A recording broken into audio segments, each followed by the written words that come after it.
কে আছো? গাড়ি বন্ধ করে থামাও গাড়ি। আরে এক্ষুনি ধাক্কা লেগেছে তো, এইভাবে কে গাড়ির সামনে আসে? হ্যাঁ এইভাবে আসে? কাকু আমার ভাইয়ের খুব জ্বর আর শরীর খারাপ, ওকে একটু গাড়িতে করে হাসপাতাল নিয়ে চলো না, ও কথা বলছে না।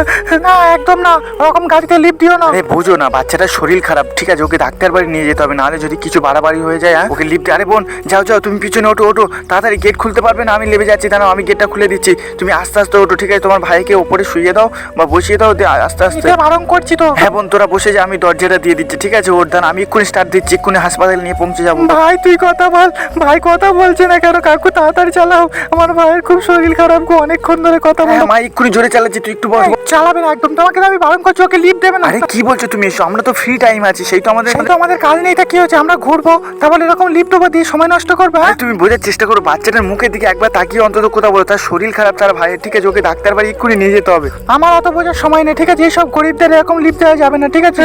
আমরা গরিব বলে আমাদের এইভাবে অপমান করছি। সব গরিবদের আমরা চিনি, ওরা টাকাও চাই। তা কি হয়েছে বলো? টাকা চাইলে আমরা কিছু দেবো, স্টার্ট করি না, আমরা। তুমি স্টার্ট করতে আমি বারণ করছি তো, তুমি আমার কথা শুনছো না তো? কাকু আমাদের জন্য তোমরা ঝগড়া করছো কেন? এ তো ভালো বিরক্ত হয়ে পড়েছি, বাচ্চাটাকে বাঁচাতেও পারছি না, বাচ্চারা ঘুমা